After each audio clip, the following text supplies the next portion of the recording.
When I faced my daughter and son-in-law in court, my lawyer said, "Ma'am, one more witness."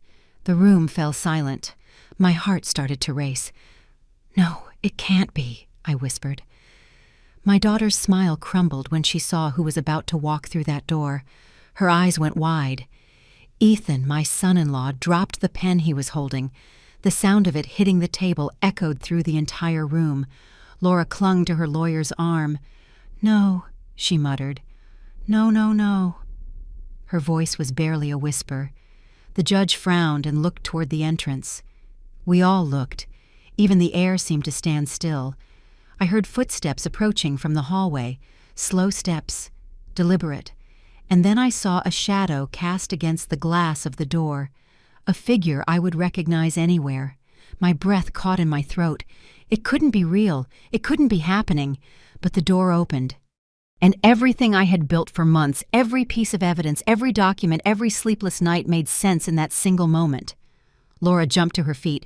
"She can't testify," she yelled, her voice breaking. "This is a trap." Her lawyer tried to calm her down, but she shoved him away.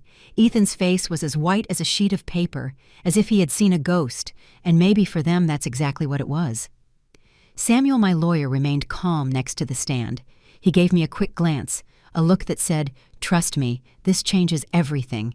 And I trusted him, because I had no other choice, because I had been losing for 3 years, 3 years of being stripped of everything, humiliated, buried alive by the two people who swore they loved me. But all of this whole story didn't start in this cold courtroom that smelled of old wood and fear. It didn't start with lawyers or lawsuits or tired judges. It started much earlier. It started in my own house, in my own living room, with my own daughter serving me tea while she plotted to steal everything I had. It started with a death, with a goodbye I never got to say. Robert died on a Tuesday morning. 42 years of marriage ended while he slept beside me. I woke up like always, reached out to touch him, and found his skin cold. Cold as marble. Cold as the end of everything I knew. I screamed his name. I shook him. But Robert was gone. His body was there, but he had left without a word, without giving me time to tell him how much I loved him, without letting me say goodbye. The heart attack took him in his sleep like a coward, a thief in the night.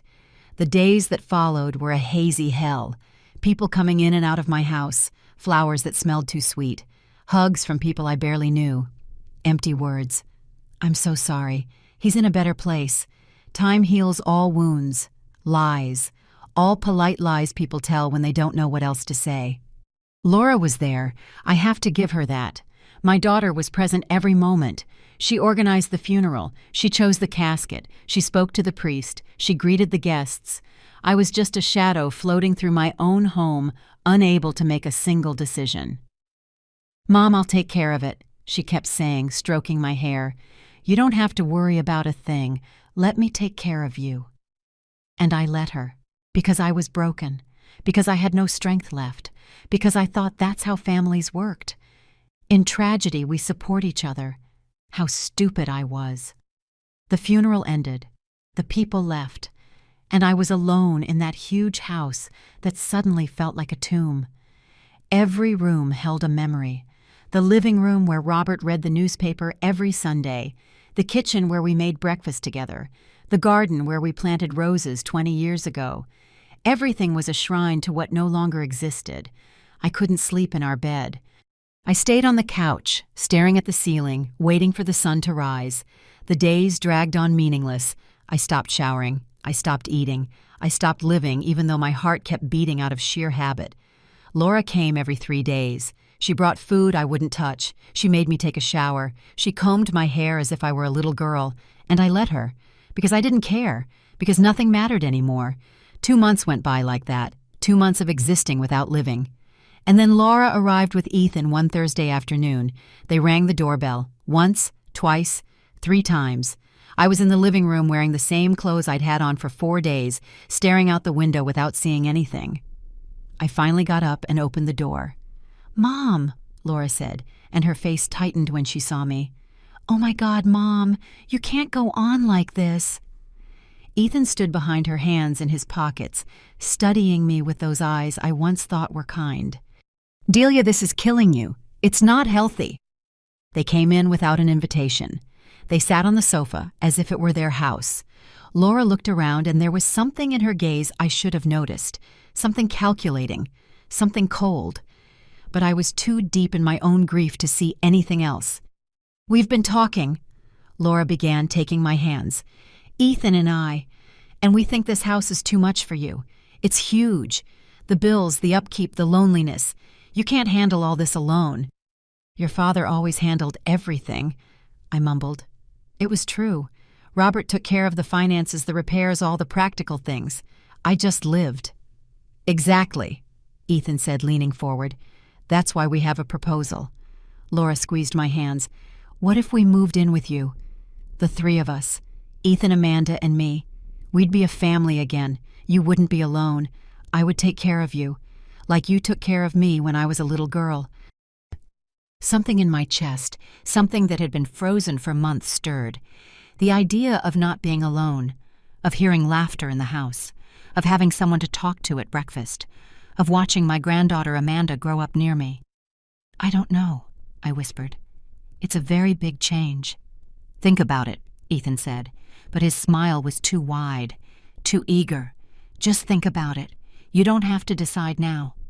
But I had already decided, because I was desperate, because I was afraid of dying alone in that empty house, because I trusted my own blood. A week later, they arrived with boxes. "Just a few things," Laura said, "so we don't bother you."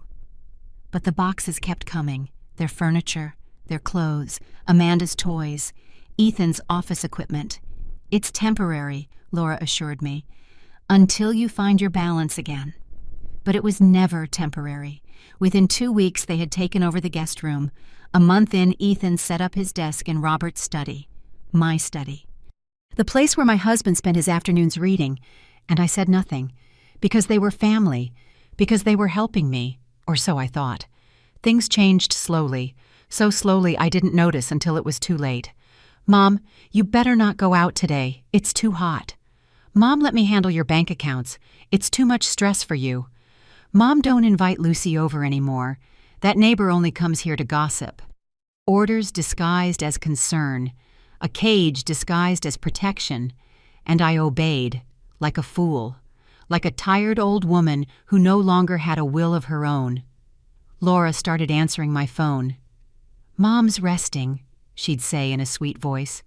"Better call back later." But later never came. Lucy, my neighbor of 20 years, stopped visiting. My friends from the book club stopped inviting me.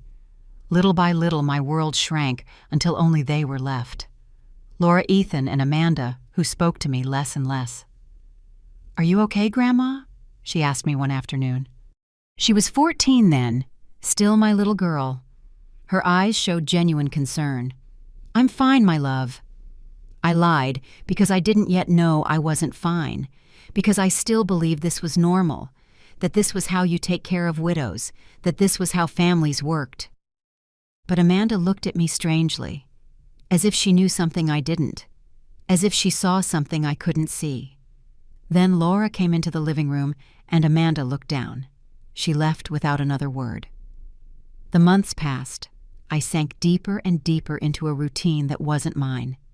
I woke up when Laura woke me. I ate what Laura prepared.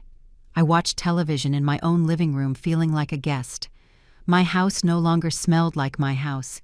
It smelled of Laura's expensive perfume, of the bitter coffee Ethan drank, of a life that didn't belong to me. One night I couldn't sleep. I went down to the kitchen for a glass of water. It was 2 a.m. The house was dark and silent. But as I passed the study, I saw light seeping from under the door. I heard voices, Ethan's voice, Laura's voice. I crept closer without making a sound. I don't know why. Maybe intuition, maybe the survival instinct that had been dormant for months finally woke up. "It's almost done," Ethan was saying. "Another month, and we'll have everything ready." "Are you sure it will work?" Laura asked. Her voice sounded anxious, nervous. "Completely. The lawyer reviewed everything.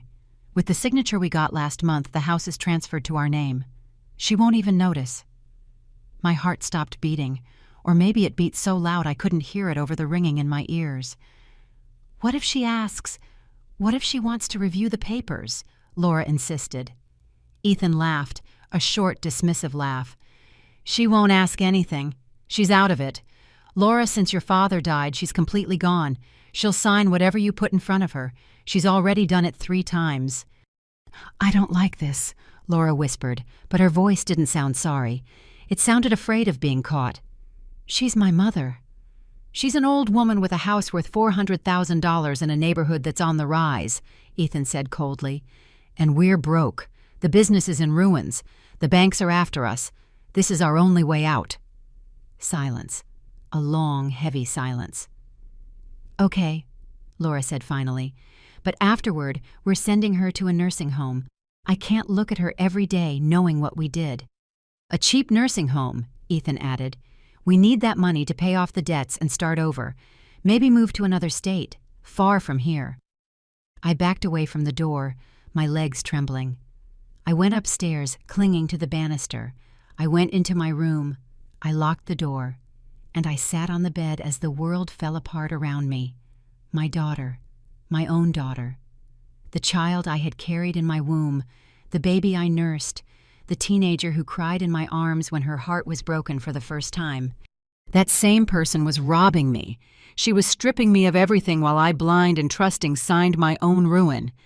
I didn't cry. Something inside me hardened in that moment. Something froze and turned to iron. I couldn't cry. Crying was weakness. Crying was giving up. And if Robert had taught me anything in 42 years of marriage, it was this. When they knock you down, you get back up. When they betray you, you get smarter. I didn't sleep that night. I stayed awake, staring at the ceiling, planning, thinking, remembering every paper I had signed in the last few months, every document Ethan put in front of me with that kind smile. Just a formality, Delia, to keep everything in order. And I signed. Without reading, without asking, trusting. Stupid, stupid, stupid. The next morning, I went down to breakfast as usual.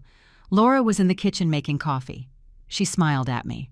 That smile that I now saw for exactly what it was, a mask. Good morning, Mom. Did you sleep well? Very well, I lied, and I smiled back. Because if I was going to do this, I needed them to believe I was still the same foolish, manipulable old woman. For the next few days, I acted normal. I ate, I watched TV, I obeyed. But every time Laura went out shopping, every time Ethan went to his supposed office, I investigated. I checked drawers, I read documents, I took pictures of papers with the phone I still kept hidden in my room, and I found everything. Absolutely everything. The deed transfer for my house into Laura and Ethan's names, dated 3 months ago, with my signature. A signature I didn't remember making, but there it was. Perfect. Legal.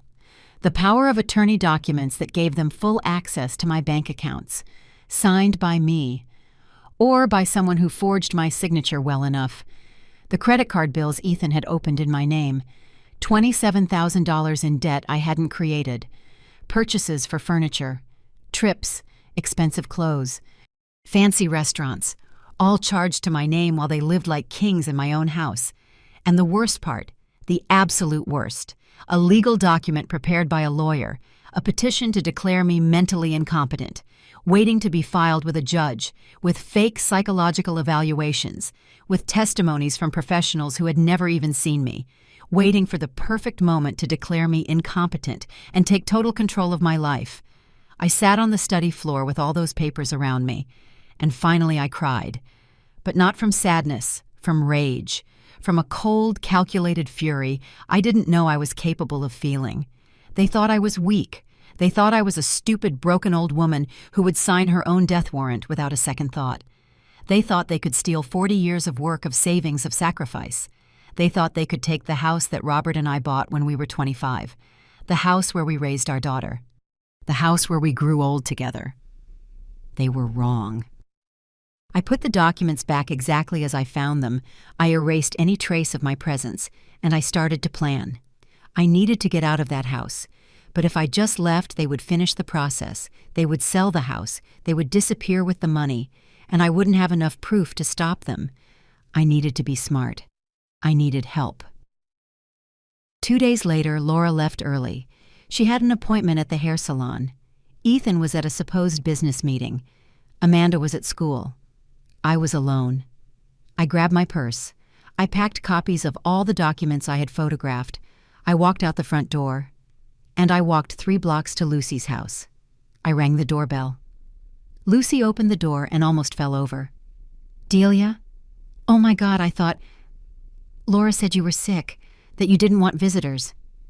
"Laura lied," I said simply. "Lucy, I need your help. I need a lawyer." Lucy let me in without asking any questions. She sat me down in her kitchen. She made me hot tea that I didn't ask for but desperately needed. Her hands trembled as she poured the water. She looked at me as if I were a ghost. And maybe I was, a ghost of the woman I used to be. "What's going on, Delia?" she finally asked, sitting across from me. "I haven't seen you in months. Laura always says you're resting, that you don't want to be bothered. But your eyes... God, your eyes look different." "They're robbing me," I said straight to the point. I didn't have time to soften the truth. "My daughter and my son-in-law are robbing me of everything. The house, the money, my life, and they almost got away with it." Lucy turned pale. "What? No, Delia, there must be some mistake. Laura is your daughter. She would never—" "She is doing it," I interrupted. I took out my phone. I showed her the pictures of the documents, the deed transfer, the power of attorney, the debts, the petition for incompetence. Lucy stared at them with growing horror. "Oh my God," she whispered. This is theft. It's abuse. It's my reality," I finished for her. "And I need a lawyer. A good one. Someone who can stop them before it's too late." Lucy took my hand. She squeezed it tightly. "My nephew, Samuel. He's a lawyer specializing in family law. Complicated cases. He's won impossible situations." She urgently reached for her phone. "I'm going to call him right now." "No," I said quickly. "Not from your house, not from your phone. If Laura finds out I came here, if she suspects anything, she'll speed everything up. I have to get back before she notices I'm gone." Lucy looked at me with a mix of fear and admiration. "You're stronger than I thought." "I'm a woman who has no other choice," I replied. And it was true. When they take everything from you, when they push you to the edge of a cliff, you only have 2 options: fall or fight. And I had already decided to fight. "Come back tomorrow," Lucy said. "At 10 in the morning. Laura always goes to the supermarket at that time. Samuel will be here. We'll talk calmly. We'll see what can be done."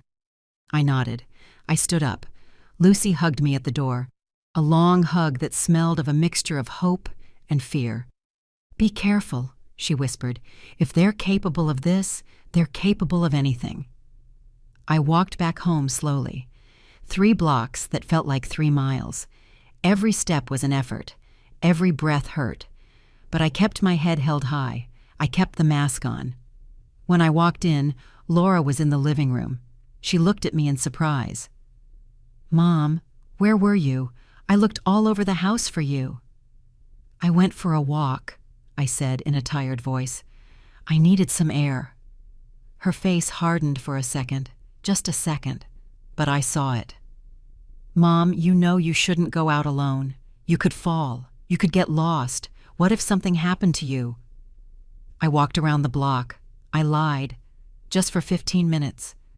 Laura came closer. She took my arm. "Too tight. Next time let me know. I worry about you." Liar. She didn't worry about me. She worried about her plan, about her money, about her future built on my ruins. "I'm sorry," I mumbled, looking down like the obedient old woman she thought I was. "It won't happen again." Laura smiled. She let go of my arm. "Come on. I made you some soup. You need to eat something." That night, I ate the soup she gave me.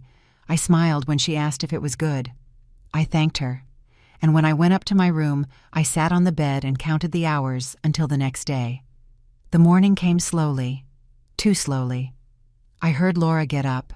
I heard the shower running, the hairdryer, her footsteps coming down the stairs, the jingle of her car keys. "Mom, I'm going to the supermarket," she yelled from the door. "Ethan's in his office. Don't bother him. I'll be back in 2 hours." "Okay," I answered from my room. I waited 20 minutes. Ethan was locked in the study with his headphones on. Amanda was at a friend's house. The house was quiet. I slipped out like a thief from my own home. I ran the 3 blocks to Lucy's. My heart was pounding so hard I felt it would burst from my chest. Lucy opened the door before I could even ring the bell. "Come in quickly." Inside, there was a man in his 40s, tall, wearing glasses, with a serious but kind expression. "Samuel, Mrs. Delia," he said, extending his hand. "Lucy told me everything. I reviewed the photos she sent me. This is serious, very serious." I sat on Lucy's couch. Samuel sat across from me with a notepad. "I need you to tell me everything from the beginning," he said calmly. "Every detail, every paper you signed, every suspicious conversation, everything." And I told him. For an hour, I spoke without stopping. I told him about Robert's death, about how Laura and Ethan moved in, about how they slowly took control, about the conversation I overheard that night, about the documents I found. Samuel took notes without interrupting. When I finished, he looked up. "Mrs. Delia, what they're doing to you has a name. It's called elder financial exploitation. It's a serious crime. But it's also difficult to prove when the perpetrator is a direct family member." My heart sank. "So there's nothing I can do." "I didn't say that," he responded quickly. "I said it's complicated, not impossible." He leaned forward. "First, we need to get you out of that house. Today. The longer you stay there, the more danger you're in. If they suspect you know something, they might speed up the process. They might make you sign more documents. They might even physically harm you." Fear ran down my spine. "Harm me?" "They're desperate," Samuel said seriously. "Desperate people do terrible things. They have debts. They need money. You're the only thing standing between them and financial ruin. We can't underestimate how far they're willing to go." Lucy took my hand. "You can stay here for as long as you need." "No," I said quickly. "If I stay with you, Laura will come. She'll involve you. I can't put you in danger." Samuel nodded. "She's right. We need something more discreet." He thought for a moment. "I have a small apartment I sometimes use as an office. It's empty now. Nobody knows about it except me. You can stay there while we sort this out." "How long will it take?" I asked. "It depends," Samuel said honestly. "If we get enough evidence, if we can prove coercion, forgery, financial abuse, we can void the transfers, get the house back, get the money back. But I need you to understand something, Mrs. Delia." He looked me straight in the eye. "This is going to be a war. Your daughter isn't going to give up easily. She's going to hire lawyers. She's going to lie. She's going to manipulate. She's going to play the concerned daughter card. And you'll have to be prepared to face her, to look her in the eye and not back down." "I'm prepared," I said without hesitation. And I was, because there was nothing left of the naive mother, only a furious woman who was not going to lose everything she had worked for. "Good," Samuel said. "Then we start today. Go back to the house, pack only the essentials, personal documents, clothes for a week, medications, nothing that will attract attention. And when Laura leaves again, you leave too, for good. And then we file a lawsuit. We freeze all the accounts, we stop any sale, and we fight." That afternoon I went back home. Laura came back from the supermarket carrying bags. She smiled at me as if nothing was wrong, as if she wasn't robbing me, as if she wasn't destroying me. "I bought your favorite yogurt," she said with fake sweetness. "Thank you, my love," I replied, and I smiled back. 2 liars smiling at each other. That night I packed a small suitcase. I hid it in the backs of my closet. I packed my important documents, my marriage certificate, my birth certificate, the original deeds to the house that I found hidden in an old box, pictures of Robert, the jewelry my mother had given me, and I waited. 3 days later, Laura announced she was going to have lunch with some friends. Ethan had a meeting downtown that would last all afternoon. Amanda was at school. It was the perfect moment. "Have fun, sweetie," I said as she left. She was wearing a cream-colored dress and high heels. She looked beautiful, as always, Perfect on the outside, rotten on the inside. I waited until her car disappeared down the street. Then I moved quickly. I got the suitcase from the closet. I went downstairs. My hands were shaking. My heart was racing. But I didn't stop. I called a cab from the house phone. 5 minutes, the operator said. 5 minutes that felt like 5 hours. I stood by the window watching. Every car that passed made me jump. Every noise paralyzed me. Finally, I saw the yellow cab pull up in front of the house. I grabbed my suitcase. I opened the door. I took one last look at my home, the house where I had lived for 40 years, where Robert and I had built a life, where I thought I would grow old in peace. "Goodbye," I whispered, and I closed the door behind me. The cab took me to an address Samuel had given me, an old building downtown, apartment 302. Samuel was waiting for me at the entrance with the keys. "Welcome," he said with a reassuring smile. "It's not much, but it's safe." The apartment was small, 1 room, a tiny kitchen, a bathroom that smelled of bleach, but it had a lock. It had privacy. It had silence. It was mine for now. "Rest today," Samuel said. "Tomorrow we start with everything. I need you to sign some documents. I need detailed statements, and I need you to be ready for what's coming." That night, I slept in a bed that wasn't mine in a place I didn't know, but for the first time in months, I slept without fear, without the feeling that someone was watching me, without the weight of the lies crushing my chest. The next morning, my phone exploded with calls. "Laura, 27 missed calls, 34 text messages. Mom, where are you? Mom, I'm worried. Mom, please answer. Mom, I'm going to call the police. What did we do to you? Why did you leave? Lies, pure manipulation." But there was also one from Amanda, a single message. "Grandma, are you okay? I'm scared. Mom is out of control." I only replied to her, "I'm fine, my love. I'm safe. Don't worry about me." Samuel arrived at the apartment at 9 in the morning with a thick folder and coffee for both of us. "Laura filed a missing person report last night," he said bluntly. "The police went to Lucy's house. She said she didn't know anything. She played her part perfectly." "What do I do?" I asked. Panic started to climb up my throat. "Nothing yet," Samuel said calmly. "You're an adult. You have the right to leave whenever you want. There's no warrant for your arrest. There's nothing illegal about what you did. But this confirms something important." "What?" "They're scared. Laura knows something has changed. And when scared people get nervous, they make mistakes." He opened the folder. "Today we file the lawsuit. We're requesting the annulment of all property transfers, a freeze on the accounts, an investigation for fraud, and we're also asking for a temporary restraining order. A restraining order against my own daughter." Samuel looked at me seriously. "Mrs. Delia, your daughter was preparing to have you declared incompetent and locked up in a nursing home. She's not just your daughter anymore. She's a criminal, and we have to treat her as such." I signed the papers with a trembling hand.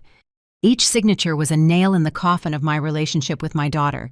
Each document was a bridge burning behind me. But there was no turning back, not after knowing the truth. The lawsuit was filed that same day. 24 hours later, Laura and Ethan were served.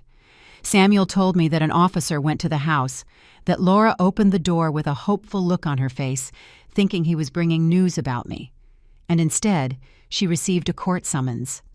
She screamed, Samuel told me. She screamed so loud the neighbors came out to see what was happening. She said you were ungrateful, that they had sacrificed everything to take care of you, that you were a crazy old woman who didn't know what she was doing. Every word hurt, but the pain no longer paralyzed me. It hardened me.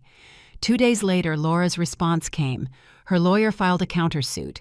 They claimed I was suffering from senile dementia, that I had signed everything voluntarily, that they had only acted in my best interest, that my erratic behavior proved my mental incompetence.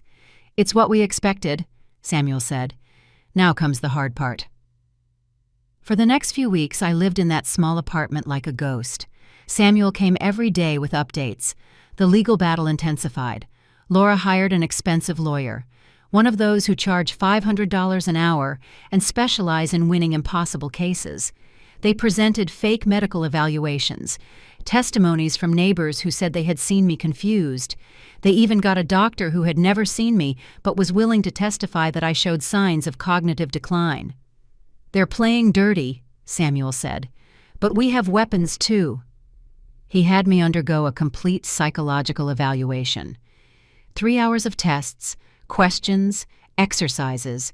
The psychologist was an older man with a soft voice. "Mrs. Delia," he told me at the end, "you are more lucid than half the 40-year-olds I see in my office. There is no sign of dementia." None. That report was our first victory. But Laura didn't give up. She started a social media campaign. She posted pictures of me.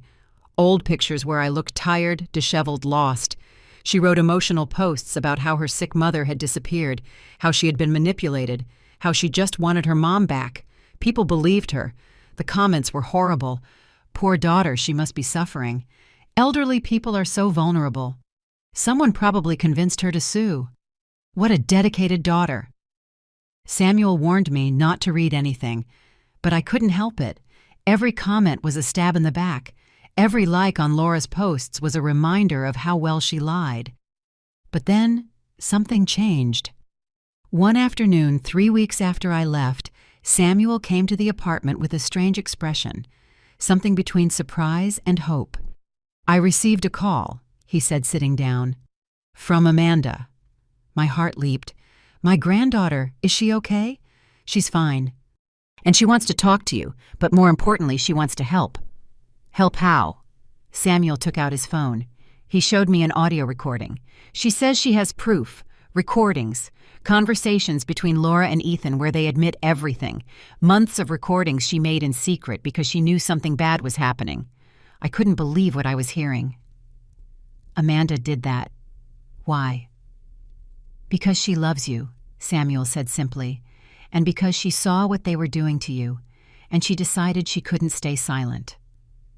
That night I listened to the recordings, Laura's voice plotting, Ethan's voice calculating, conversations about how much the house was worth, about how to speed up the process, about sending me to a cheap nursing home to keep everything. And I also heard Amanda's voice. In one of the recordings, she interrupted her parents. "What about Grandma?" she asked in a small voice. "What's going to happen to her? Your grandma will be fine." Laura lied. "She'll be in a place where they'll take care of her." "I don't want her to go," Amanda said. "She's my grandma." "You're old enough to understand," Ethan said coldly. "Sometimes you have to make tough decisions for the good of the family." I cried listening to those recordings. I cried for the granddaughter who had been brave enough to document everything, for the girl who chose truth over blind loyalty. "This changes everything," Samuel said. "With these recordings, we can prove criminal intent. We can show there was premeditation, that it was all an elaborate plan. This is no longer just a civil case. This is criminal." "Can Amanda testify?" Samuel nodded. "She wants to, but you understand what that means, right? It means testifying against her own parents. It means breaking her family apart. It means choosing you over them." "I can't ask her to do that," I whispered. "It's too much." "You're not asking her," Samuel said. "She's already decided. She told me she's seen enough, that she can't keep lying, that if her mother is capable of doing this to you, she's capable of anything." 2 days later, I met with Amanda in secret. Samuel arranged everything. A coffee shop on the other side of town, a place where no one knew us. I arrived early.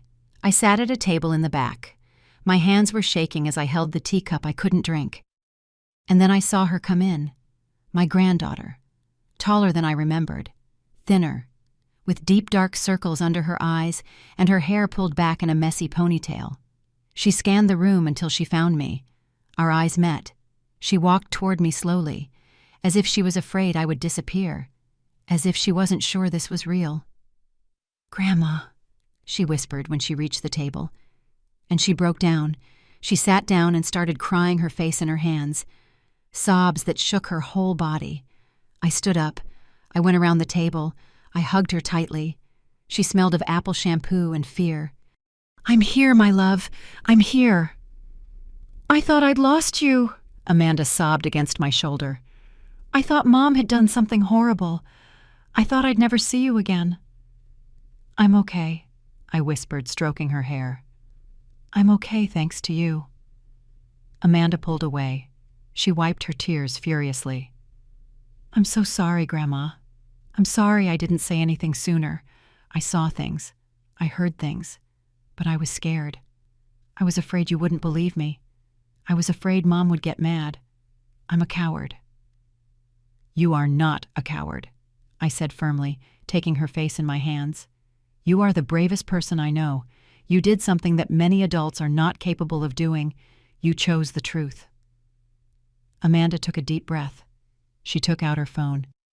I have more recordings, more than what I gave Samuel. I recorded for 6 months. Every time I heard them talking about you, every time they planned something, I recorded it all. Why? I asked. Why did you do that? Amanda looked at me with those dark eyes that were so much like mine. Because one night I saw you crying, about 8 months ago. I came down for water and passed by your room. The door was ajar. You were sitting on your bed alone, crying silently. And I thought something was very wrong, because you never cried, not even when Grandpa died. You were always strong. Her voice broke again. The next day I started paying attention. I saw how Mom talked to you, how Dad treated you, how they were slowly taking things away from you, your phone, your outings, your friends. And one night I heard them talking. I heard Dad say it was only a matter of time, that soon they would have everything. And I understood. I understood they were robbing you. Tears streamed down my cheeks. And you weren't afraid they'd find out. All the time, Amanda admitted. Every time I recorded, I thought they were going to catch me. But I couldn't stay silent. You were the only one who was always there for me, when Mom and Dad fought, when I had trouble at school, when I felt lonely. You were always there, and I was going to leave you alone now. No, never. I hugged her again, this brave girl, this young woman who had risked everything for me. Do your parents know you're here? I asked. Amanda shook her head. I told them I have an extra class, but Mom is paranoid. She checks my phone every night. That's why I brought another phone, one I bought in secret, with my savings. It's where I have all the recordings. Samuel arrived a few minutes later. He sat with us. Amanda handed him the phone. He plugged in some headphones and started listening. His expression changed with each recording. Surprise, outrage, contained anger. This is gold, he said finally. With this, we'll bury them. Completely. He looked at Amanda seriously. But you have to understand something. If we use these recordings, if you testify in court, your life is going to change. Your mom is going to hate you. Your dad, too. They may never forgive you. Amanda didn't hesitate. I don't care anymore. I'd rather have them hate me than continue to be a part of this. I'd rather live with the truth than with their lies. You're still a minor, Samuel continued. Technically, you're still in their custody. If you testify against them, we need to make sure you're protected. She can stay with me, I said immediately. When all this is over, when I get my house back, Amanda can live with me. Samuel nodded. We'll include it in the lawsuit. Request a change of custody based on a harmful environment. With this evidence, no judge will leave Amanda with them. For the next hour, we planned everything. Samuel explained the process, the date of the preliminary hearing, what Amanda would have to say, how everything would work. It's going to be tough, Samuel warned. Their lawyer is going to try to discredit you. He's going to say you're a rebellious teenager, that you're being manipulated, that you made up the recordings. He's going to attack you hard. Let him try, Amanda said with a coldness that surprised me.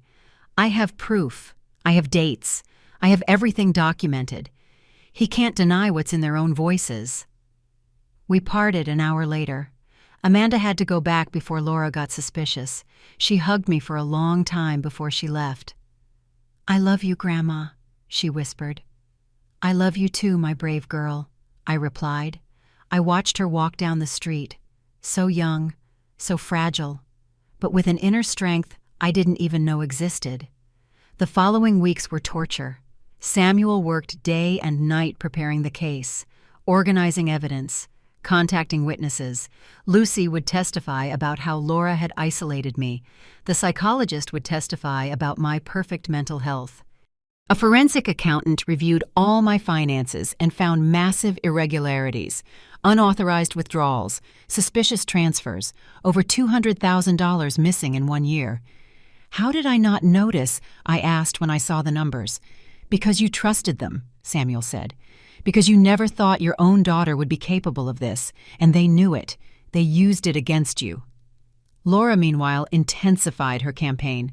More social media posts, interviews on local news stations. "My mother is being manipulated by unscrupulous people," she said with fake tears.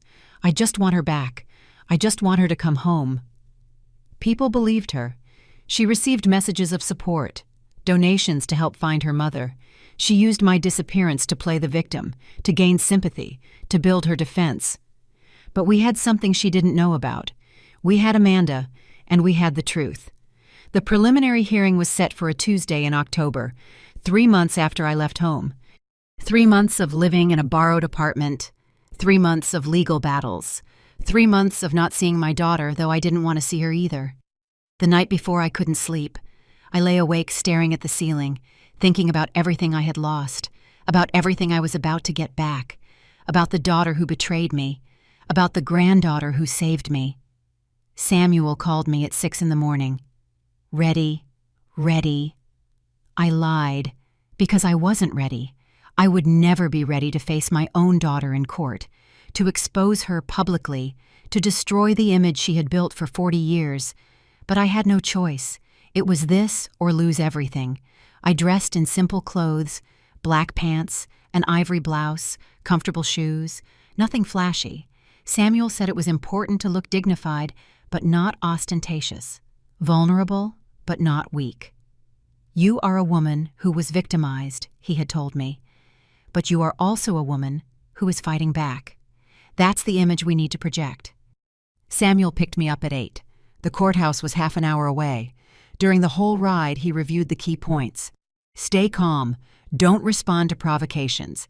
If Laura talks to you, don't answer. Let me handle everything." We arrived at the courthouse at 8:45, a gray 4-story building with white columns at the entrance. There were people going up and down the stairs, lawyers with briefcases, nervous families. The smell of old coffee and old paper filled the air. And then I saw them, Laura and Ethan, standing by the entrance with their lawyer. Laura was wearing that pearl gray dress, the same one she would later wear at the actual trial. She looked perfect, as always.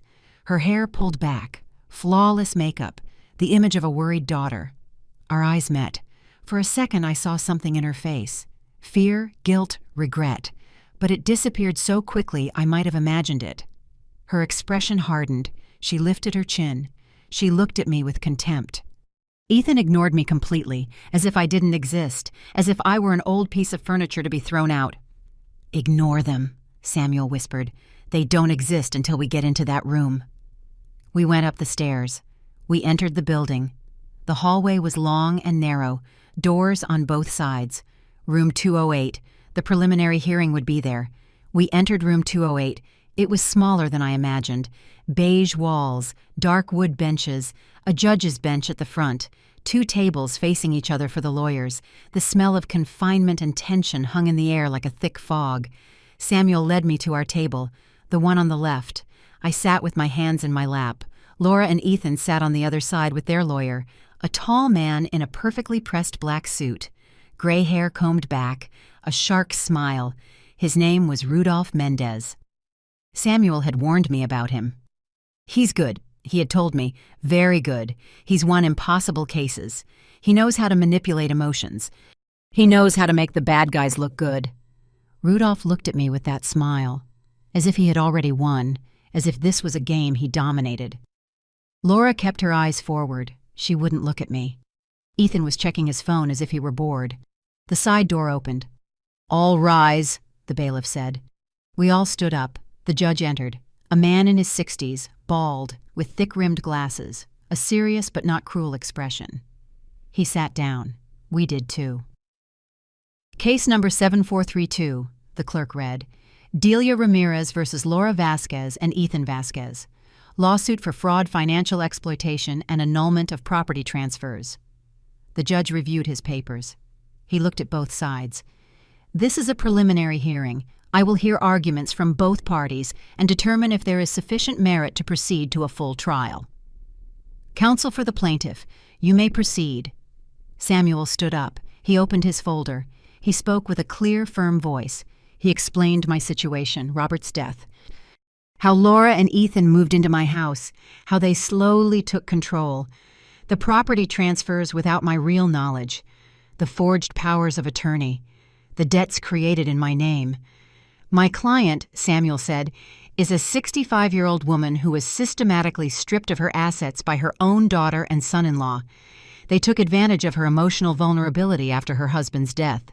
They isolated her, they manipulated her, and they almost managed to leave her with nothing."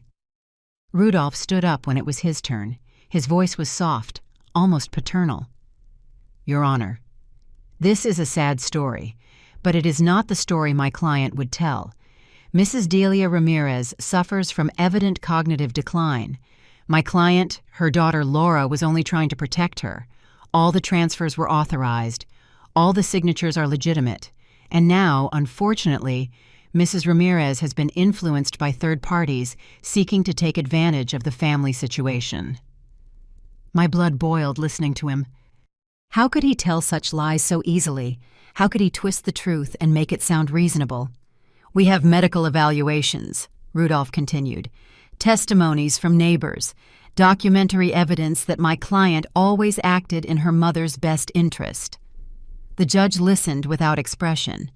When Rudolph finished, he looked at Samuel. "Do you have concrete proof of your accusations?"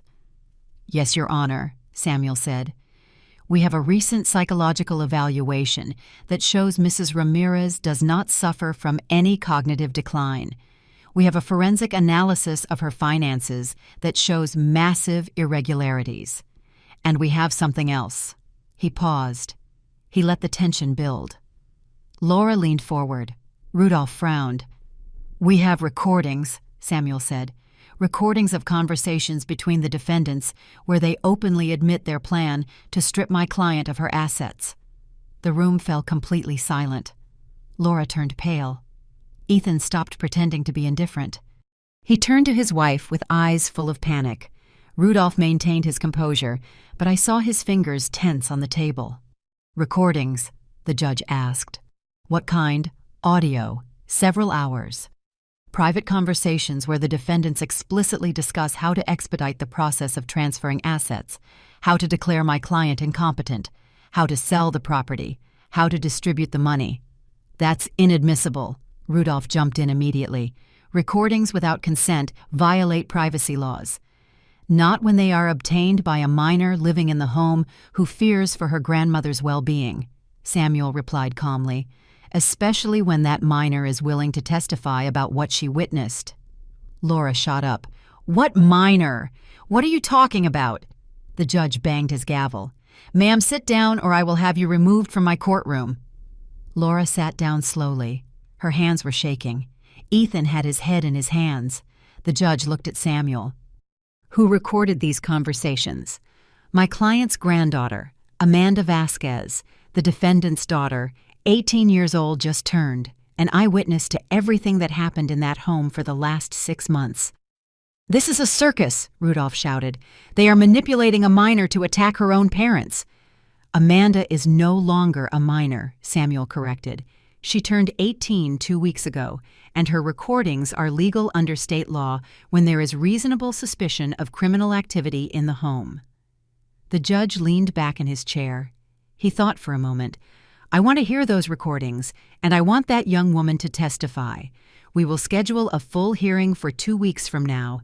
In the meantime, I am ordering a temporary freeze on all bank accounts related to the disputed property.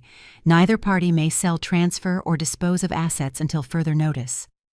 The gavel struck the wood. The sound echoed like thunder. Laura exploded. "That house is mine. I have the deeds. I have everything legally." The judge looked at her coldly. "Mrs. Vasquez, one more thing. If you or your husband attempt to contact Amanda Vasquez, if you pressure her in any way, if you interfere with her testimony, I will charge you with obstruction of justice. Is that clear?" Laura closed her mouth. She nodded stiffly. We left the courtroom. In the hallway, Laura caught up to me. She grabbed my arm, hard, her fingers digging into my skin. "How could you?" she hissed. Her voice was pure venom. "How could you involve my daughter, your own granddaughter?" "I didn't involve her," I said calmly, pulling my arm free. She chose. She chose the truth over your lies."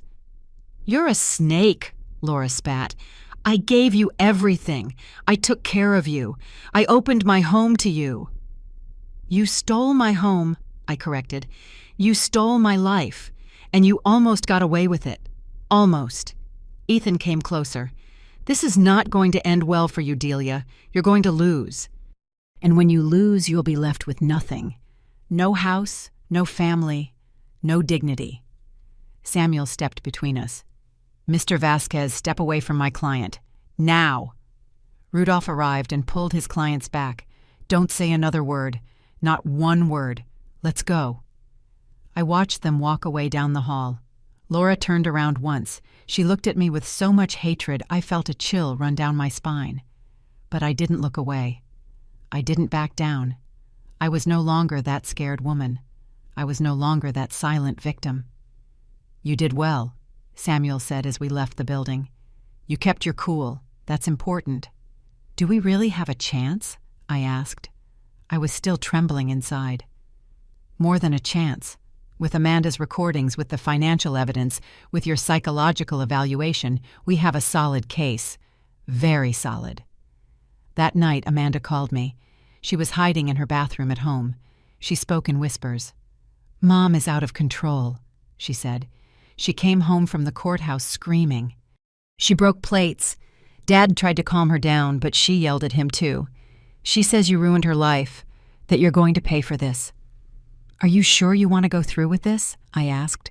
"You can still back out. No one will judge you." "No," Amanda said firmly. "I'm going to testify. I'm going to tell everything. I don't care what they think anymore. I don't care if they hate me. All that matters is that the truth comes out. I love you, my child." "I love you too, Grandma, and I'm going to fix this. I promise." The next 2 weeks were the longest of my life. Every day dragged on. Every night was sleepless. Samuel worked nonstop. He prepared Amanda for her testimony. He organized the evidence. He anticipated Rudolph's attacks. "He's going to be brutal with her," he warned me. "He's going to try to paint her as a rebellious teenager who hates her parents. He's going to question her motives. He's going to try to discredit the recordings." "What if it works?" I asked fearfully. "It won't work," Samuel said confidently, "because Amanda has something they don't have. She has the truth, and the truth, when it's well documented, is impossible to destroy." The morning of the full hearing dawned gray. Heavy clouds covered the sky, as if the world knew something important was going to happen today. I woke up at 5. I hadn't really slept.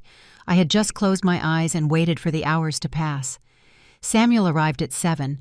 He brought coffee and a serious expression. "Amanda is ready," he said. "She'll arrive directly at the courthouse with an officer. We didn't want to risk Laura intercepting her." "How is she?" "Scared but determined. That girl has more courage than many adults I've known." We arrived at the courthouse at 8:30. This time there were more people. Laura had brought reinforcements, friends, neighbors, people she had convinced that I was the villain. They looked at me with contempt as I passed, with pity, as if I were a crazy, manipulated old woman. We entered the courtroom.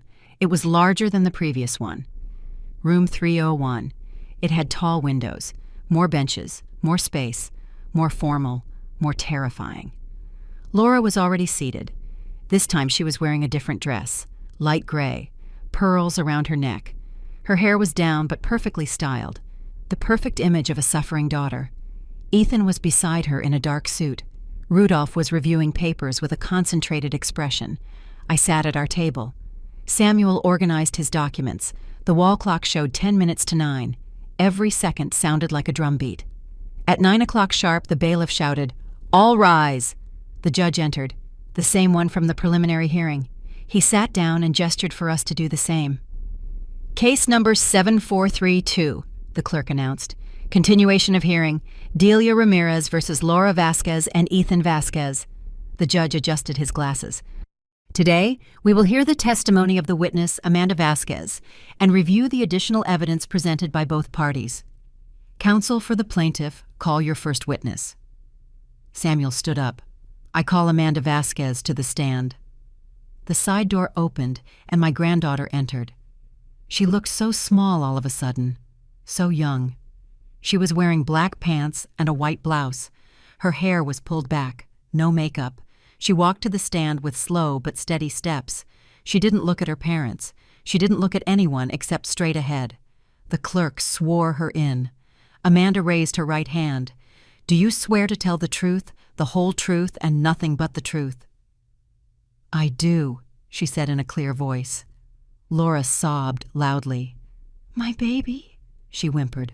What have they done to you? Rudolph touched her arm. He whispered something to her. Laura quieted down, but tears streamed down her face.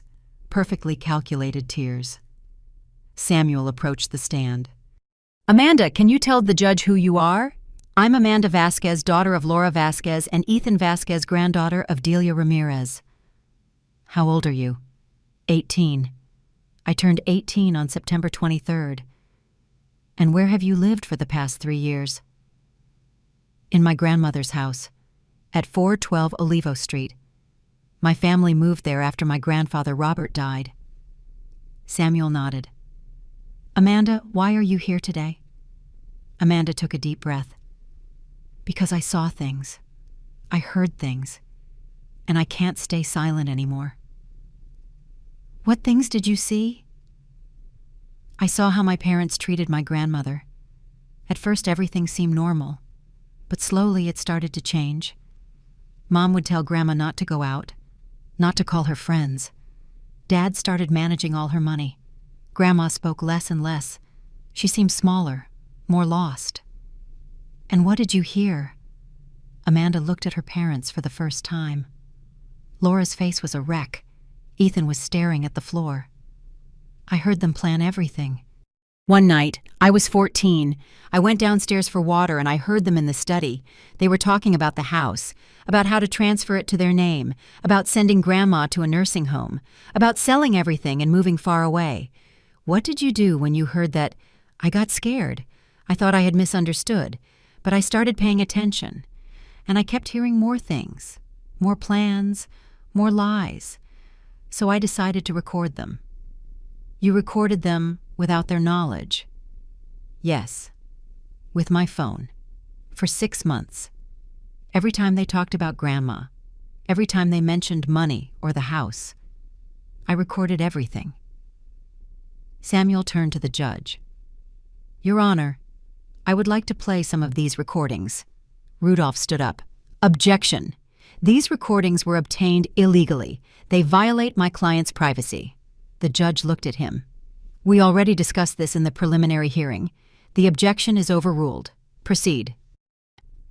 Samuel connected a device to the courtroom's audio system.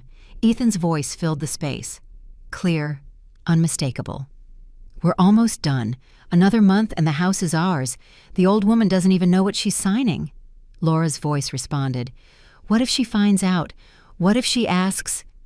She's not going to ask anything. She's out of it, completely out of it. Besides, we have everything ready. The psychiatrist will testify that she has dementia. The judge will grant us full guardianship, and then we can do whatever we want. Silence in the courtroom, a silence so thick you could touch it. The recording continued. How much do you think the house is worth? $400,000 easily. Maybe more with the current market. We sell it fast, pay off the debts. We'll have enough left over to start fresh, maybe in another state. And her, a state-run nursing home. The cheapest ones cost $1,000 a month. Her pension and Social Security will cover it. It's not our problem after that. The recording stopped. Laura was white as a ghost. Ethan had his head in his hands. Rudolph was scribbling notes furiously. Amanda, Samuel continued, how many recordings like this do you have? 37 hours of conversations where they admit everything. And why did you decide to turn them in? Amanda looked at me. Her eyes were shining with unshed tears. Because my grandmother didn't deserve this, because she was always good to me, good to everyone. And to see her suffer, to see her disappearing little by little, I couldn't let it happen. Did you know the consequences of doing this? Did you know you would be testifying against your own parents? Yes, Amanda said. I knew, but I chose to do the right thing, even if it hurts. Samuel nodded. No further questions, Your Honor. Rudolph stood up slowly. He approached the stand with that shark-like smile. Amanda, how old were you when you started recording these conversations? 14? 14 years old, a child, an angry child perhaps. Your parents punished you often, no more than any normal parent. But they did punish you, they took away privileges. Sometimes, when I did something wrong. And you were angry with them. Amanda understood where he was going. I didn't record these conversations out of anger. I recorded them because my grandmother was suffering. Or you recorded them because you wanted to hurt your parents, because you're a rebellious teenager who wanted to cause trouble. Objection, Samuel shouted. He's harassing the witness. Withdrawn, Rudolph said calmly. Amanda, isn't it true that your grandmother always bought you things, gifts money? She gave me gifts on my birthday, like any grandmother. And isn't it true that when your parents moved in with her, those gifts decreased, because the money was being properly managed? No, the gifts decreased because my parents wouldn't let me see her. Or because you were angry about not receiving as much money. Amanda raised her voice. I didn't want money. I wanted my grandmother. I wanted them to stop hurting her. Rudolph changed tactics. These recordings, did you edit them in any way? No. Did you cut them? Did you delete parts? No. They are complete. How can you prove that? Because they are on the original phone, with metadata, with dates and times. Everything is verifiable. Rudolph moved closer. Amanda, did your grandmother offer you anything in exchange for testifying money, a house? No, Amanda said firmly. Are you sure she didn't promise you could live with her? I asked to live with her, because I don't want to be with people who are capable of this. Rudolph stared at her. Don't you realize you're destroying your family? Amanda didn't blink. They destroyed the family first. I'm just telling the truth. Rudolph gave up. He returned to his table. No further questions. The judge looked at Amanda. You may step down. Amanda stood up. She walked to our table. She sat next to me. I took her hand. It was trembling. But she had done it. She had said everything. Samuel then called the psychologist who evaluated me. He testified that I was perfectly lucid, that there were no signs of dementia, that I was fully capable of making my own decisions. He called the forensic accountant. He showed the irregular transfers, the unauthorized withdrawals, the debts created in my name, a total of $230,000 missing. Rudolph tried to counterattack. He called the psychiatrist who had supposedly evaluated me. Samuel destroyed him on cross-examination. The man admitted to never having seen me in person. He admitted that his evaluation was based on third-party reports, on Laura's lies. The trial continued throughout the day. Witness after witness, piece of evidence after piece of evidence. Every minute felt like an hour, every hour like a full day. Lucy testified about how Laura had isolated me, about how they forbade her from visiting me, about how she once tried to see me and Ethan threw her out, telling her I didn't want company. Delia and I were friends for 20 years, Lucy said, her voice breaking. She never, ever turned me away until they came. Rudolph tried to discredit her. Isn't it true that you and Mrs. Ramirez had an argument years ago? Yes, Lucy admitted. Over a plant that grew over her garden wall 15 years ago, and we resolved it like adults. We remained friends. So you hold no resentment toward my client? My resentment is for what they did to my friend, nothing more. At 4 p.m, the judge called a recess. We will resume tomorrow at 9, he announced. I want to review all the evidence calmly, especially the recordings. We left the courtroom exhausted. Amanda came with us. Samuel had obtained a temporary order allowing her to stay under my care during the proceedings. "You cannot go back to that house, Pa," the judge had told Amanda. "Not until this is resolved. For your safety and to avoid any interference with your testimony." Laura had screamed, "She's my daughter. You can't take her from me." "She's 18 years old," the judge replied coldly. "She can choose where to live, and she has chosen not to be with you." That night, Amanda and I had a quiet dinner in the small apartment. Two broken women eating cold soup. Two survivors trying to understand how we got here. "Do you think it will work?" Amanda asked suddenly. "Do you think the judge will give you everything back?" "I don't know," I admitted. "But at least we tried. At least we told the truth." Amanda played with her spoon. "Mom sent me messages, hundreds of them.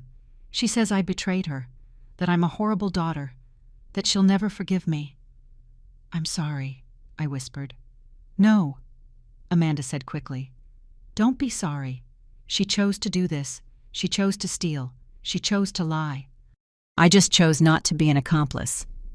I hugged her, this girl who had grown up too fast, this young woman who had lost her parents but had gained her dignity. The next morning we returned to the courthouse. The room was more crowded. People had heard about the case, about the granddaughter who testified against her parents, about the grandmother fighting to get her life back. The judge entered promptly. He sat down. He looked at his papers for a long minute. No one breathed. No one moved. "I have reviewed all the evidence," he began finally. "The recordings, the financial documents, the testimonies, and I have reached a conclusion." My heart was beating so hard I thought it would burst out of my chest. "The recordings presented by the witness Amanda Vasquez are authentic. I have verified the metadata. I have confirmed the voices. There is no doubt that Mr. and Mrs. Laura and Ethan Vasquez deliberately planned to strip Mrs. Delia Ramirez of her assets," Laura whimpered. Ethan closed his eyes. "The psychological evaluation of Mrs. Ramirez shows that she suffers from no cognitive decline. She is perfectly capable of managing her own affairs. The evaluation presented by the defendants is fraudulent and will be reported to the proper authorities." The fake psychiatrist stood up and quickly left the courtroom. "The financial analysis shows a clear pattern of exploitation, unauthorized withdrawals, suspicious transfers, debts created without Mrs. Ramirez's knowledge, all totaling $230,000. The judge looked at Laura and Ethan sternly. "What you did is not just morally reprehensible, it's criminal. You abused trust. You manipulated a vulnerable person. You planned to leave her destitute after robbing her of everything." "Your Honor." Rudolph tried to speak. "My clients." "Silence," the judge cut him off. "I have heard enough from your clients, and from you." Rudolph sat down. "Therefore, I rule as follows. First, all property transfers made in the last 3 years are hereby voided. The house located at 412 Olivo Street is once again the exclusive property of Delia Ramirez." I started to cry. I couldn't help it. Tears of relief, of justice, of victory. Second, the immediate return of all stolen funds is ordered. Mr. and Mrs. Vasquez have 30 days to return the $230,000 to Mrs. Ramirez. If they fail to do so, their assets will be seized. Ethan slumped over the table. Laura was sobbing uncontrollably. Third, Mr. and Mrs. Vasquez have 72 hours to vacate the property. They may take only their personal belongings. Everything else belongs to Mrs. Ramirez. "Where are we going to live?" Laura cried through her tears. "We have nothing. We have no money." "You should have thought of that before you started stealing," the judge said without compassion. Fourth, a restraining order is issued. Mr. and Mrs. Vasquez are not to come within 100 yards of Mrs. Ramirez. They may not contact her. They may not threaten her. Any violation will result in immediate arrest. The gavel hit the table. The sound echoed like bells of freedom.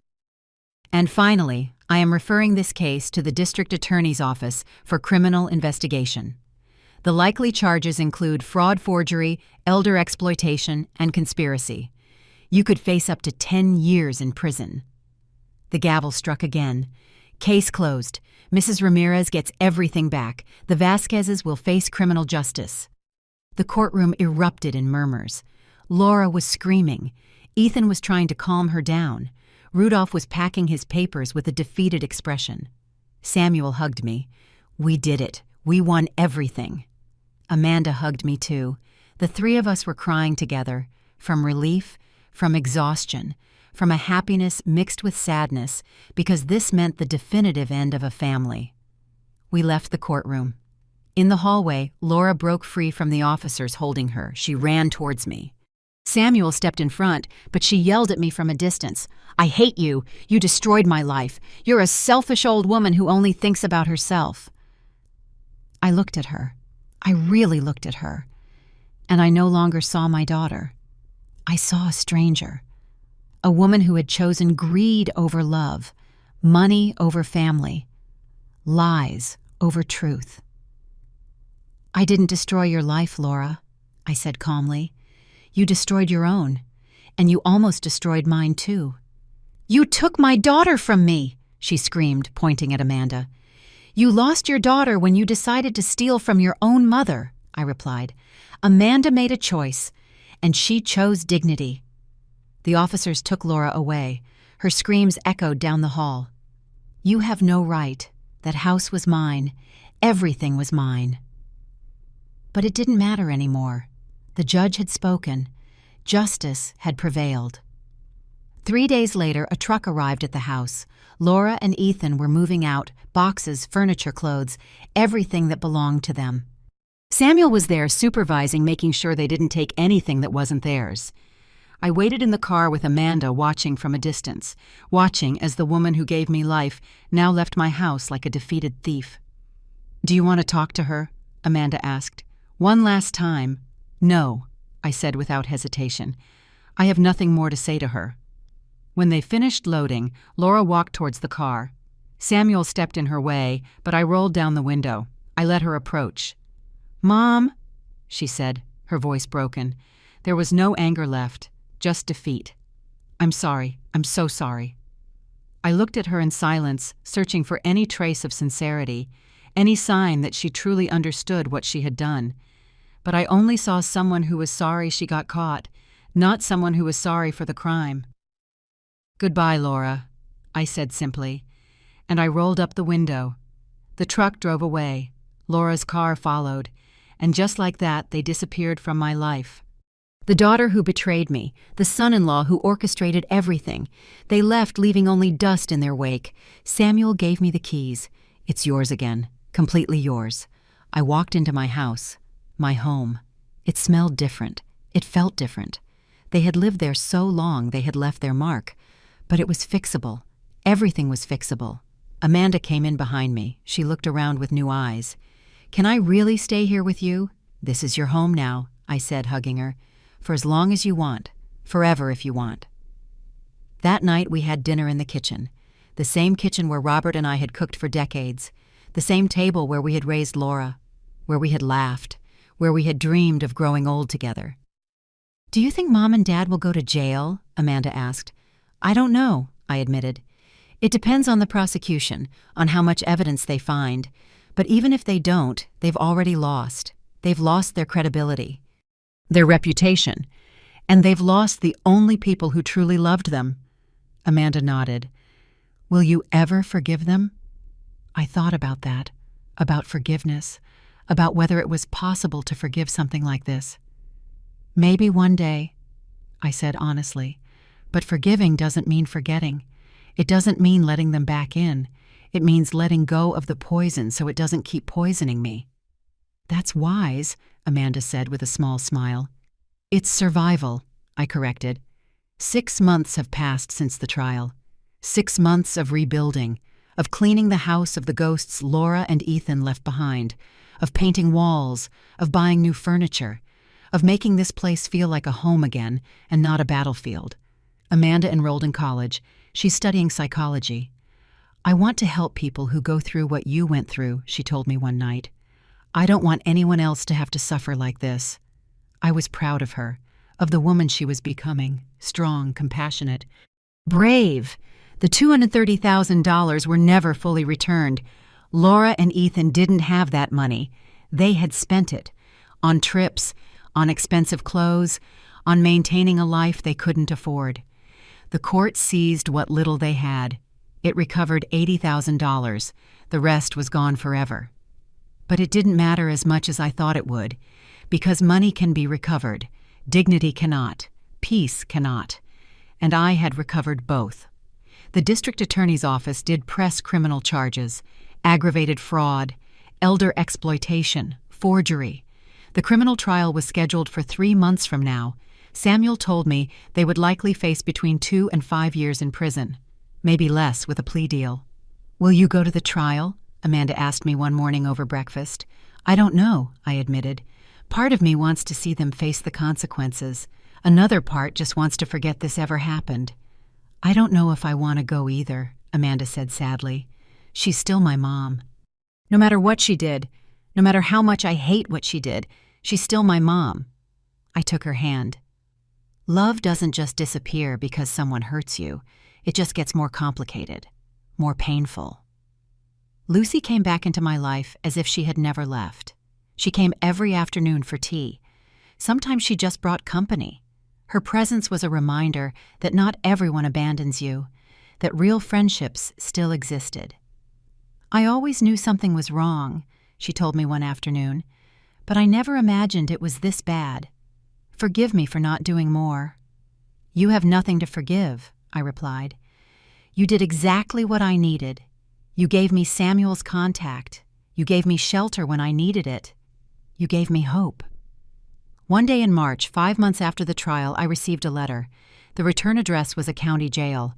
I recognized the handwriting immediately. It was from Laura.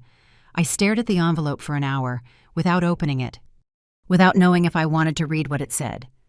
Amanda found me like that, sitting in the living room with the letter in my hands. "It's from her?" she asked. "Yes." "Are you going to read it?" "I don't know." "You should." Amanda sat next to me. "I think only you can decide that. But whatever it says, remember that it no longer has power over you. They're just words on paper." I took a deep breath. I opened the envelope. I unfolded the pages. Laura's handwriting was shaky, less perfect than before. There were smudges on the paper, maybe tears, maybe just water. "Mom," it began, "I don't know if you'll read this. I don't know if you care what I have to say, but I have to try." I kept reading. "I'm in jail. Ethan is too. We pleaded guilty. Our lawyer said it was the best option. They gave me 3 years. Ethan got 4. We'll get out sooner if we behave. But that doesn't matter now. What matters is telling you I'm sorry. I know it's not enough. I know I lost the right to ask for your forgiveness. But I'm sorry. I'm so sorry it hurts to breathe. I don't know when I became this person. I don't know at what point I decided that money was more important than you, that my comfort was worth more than your well-being. I look back and I don't recognize myself.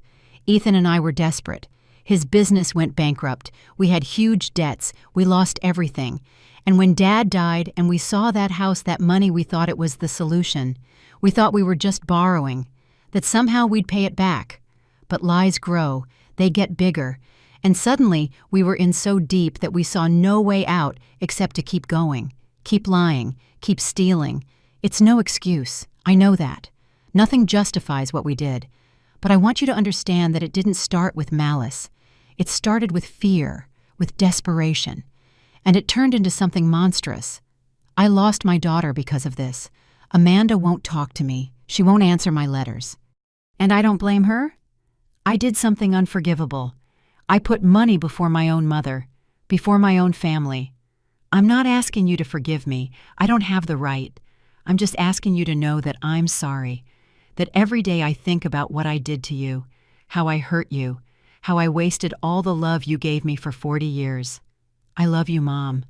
I always loved you, and that's the worst part, that I hurt someone I loved, that I betrayed the only person who never betrayed me. Take care of Amanda. She's a better person than me. She always was. And she has your heart, your strength, your kindness. Things I lost somewhere along the way. I'm sorry. I'm sorry. I'm sorry. With love and shame, Laura. I finished reading and slowly folded the letter. Tears were streaming down my cheeks, complicated tears. Not of forgiveness, not exactly, but of grief, for the daughter she could have been, for the relationship we lost, for everything that could never be recovered. "What does it say?" Amanda asked softly. "She says she's sorry," I replied. "She says she's remorseful." "Do you believe her?" I thought about that. Did I believe her? Did it matter if I believed her? "I think she's sorry she got caught," I said honestly. "I think she's sorry she's in jail. Whether she's sorry for what she did to me, I don't know. Maybe. Maybe with time she really will be." "Are you going to answer her?" "Not now. Maybe never. Maybe one day. But right now I need to focus on me, on rebuilding myself, on living the life I almost lost." I put the letter in a drawer. I didn't throw it away. I didn't reread it either. I just kept it, as a reminder, as a scar that no longer hurts, but is still there. The months continued to pass. Spring arrived. The roses that Robert and I planted 20 years ago bloomed again. The garden that Laura had neglected came back to life. Amanda and I spent the afternoons there, planting new flowers, pulling weeds, talking about everything and nothing. "You know what's strangest?" Amanda said one day as we were digging in the dirt.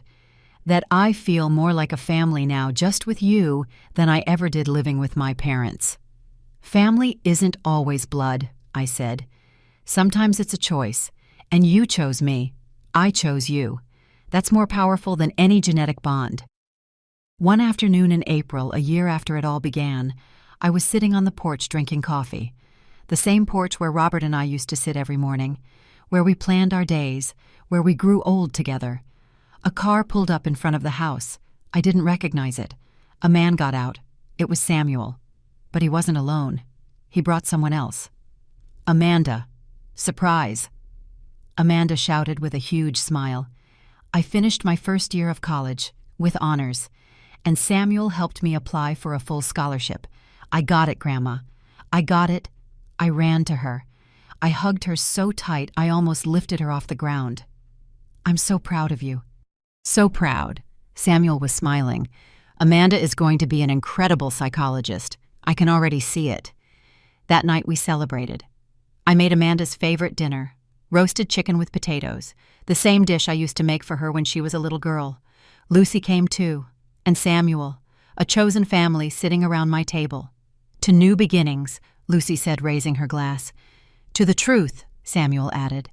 "To real family," Amanda said, looking at me. "To surviving," I said, "and to turning pain into strength." We clinked our glasses.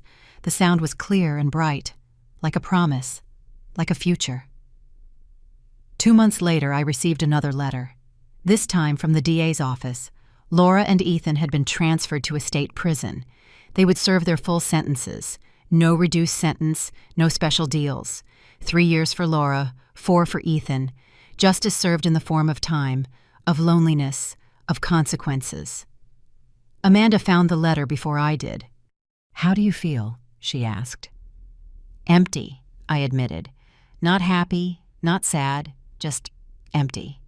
Like I can finally close this chapter." "Will you ever talk to her again when she gets out?" "I don't know." I said honestly, "Maybe, if she really changes, if she proves she understands what she did. But I'm not going to wait for her. I'm not going to put my life on hold for someone who almost destroyed it." Amanda nodded. "I don't know if I'll be able to talk to her again either. It hurts too much." "And it's okay for it to hurt," I said, hugging her. "Pain means something important was lost. But it doesn't mean we have to stay stuck in that pain. We can feel it, and then we can let it go." A full year passed, then 2. Life found its rhythm. Amanda graduated from college. She started working at a help center for victims of financial abuse. "I'm doing this for you," she told me, "for all the grandmothers who didn't have someone to defend them." I became myself again. I started going out with my friends again. I went back to the book club. I started living without fear again, without looking over my shoulder, without wondering if someone was robbing me while I slept. The house smelled like my house again, of coffee in the morning, of flowers from the garden, of peace. One afternoon I found an old box in the attic, pictures of Laura as a little girl, when she was innocent, when she didn't yet know that greed could corrupt love. I looked at them for hours, crying, remembering, saying goodbye. "Are you okay?" Amanda asked, finding me there. I'm saying goodbye, I said. To the daughter I had. To the little girl she was. Not to the woman she became. I've already said goodbye to her. Does it hurt? Yes, but it's a necessary pain, like when you pull out a splinter. It hurts in the moment, but then you heal better. I put the pictures away. I closed the box. I left it in the attic again. And I went downstairs to my real life. To Amanda preparing dinner. To Lucy knocking on the door with an apple pie. To Samuel calling to ask how we were. To a life I had reclaimed, that I had fought to keep, that I had won against all odds. Revenge is tiring. Peace is not. And I had finally found peace. Sitting on my porch that night looking at the stars that Robert and I used to watch together, I felt his presence. Not literally, but real, as if he were proud, as if he knew I had survived, that I had fought, that I had won. I did it, I whispered to the wind. I got our house back. I got our life back. I didn't let them steal everything from us. The wind blew gently, like an answer, like a blessing. Amanda came out to the porch. She sat next to me. She rested her head on my shoulder. I love you, Grandma. I love you too, my brave girl.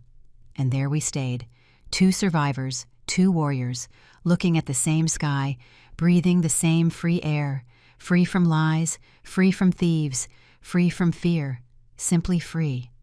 And that in the end was all that mattered.